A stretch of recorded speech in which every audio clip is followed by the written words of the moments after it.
brought to you by Palvi Agrico. आता शेतीसाठी जे काही लागणार ते घरपोच मिळणार, तेही मोबाईलच्या एका क्लिकवर। भांडूप स्टेशन रोडवर बेस्टच्या एसी बसचा भीषण अपघात होऊन मंगळवारी रात्री 4 जणांचा मृत्यू झाला, तर 11 जण गंभीर जखमी झाले।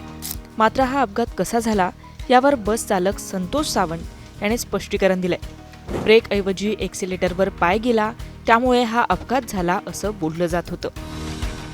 मात्र बस चालकाने यावर आता म्हटलंय की चालकाच्या सीटवर बसलो तेव्हा बस आधीच सुरू होती, हँडब्रेक सोडताच ती अचानक पुढे झेपावली, त्यामुळे हा अपघात घडला असं बस चालकाचं म्हणणं आहे। तर आरोपी सावंत अपघात घडला तेव्हा दारूच्या नशेत नव्हता असं वैद्यकीय चाचणीतून स्पष्ट झाल्याचं पोलीस उपायुक्त हेमराज सिंह राजपूत यांनी सांगितलंय।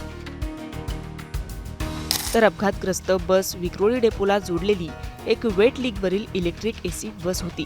त्याची तज्ज्ञांकडून तांत्रिक तपासणी, घटनास्थळावरील सीसीटीव्ही फुटेज, प्रत्यक्षदर्शीचे जबाब, बस वाहकाचे जबाब, आधी बस उभी करून गेलेल्या चालकाचा जबाब नोंद करून अपघाताचं नेमकं कारण शोधण्यात येत असल्याचं पोलिसांनी सांगितलंय।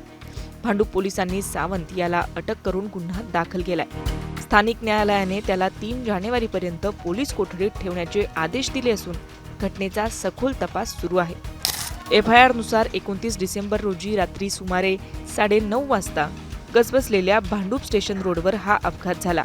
बेस्ट मार्ग क्रमांक 606 वरील इलेक्ट्रिक एसी बस चालकाने बसचा ताबा घेतल्यानंतर काही क्षणातच बस नियंत्रणाबाहेर गेली। बस थांब्यावर उभ्या असलेल्या प्रवाशांच्या रांगेत आणि पादचाऱ्यांमध्ये घुसून बस थांबावर आदळली आणि तिथेच थांबली।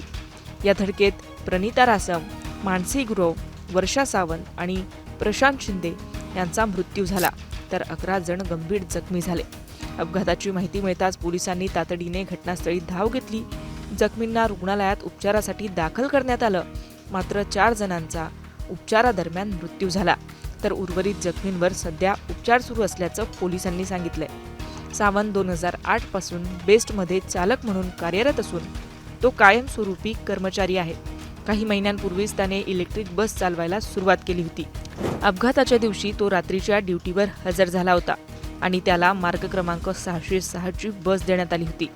हँडब्रेक सोडताच बस अनियंत्रितपणे पुढे गेल्याचं त्याचं म्हणणं आहे। मुंबई तक ब्युरो रिपोर्ट, मुंबई।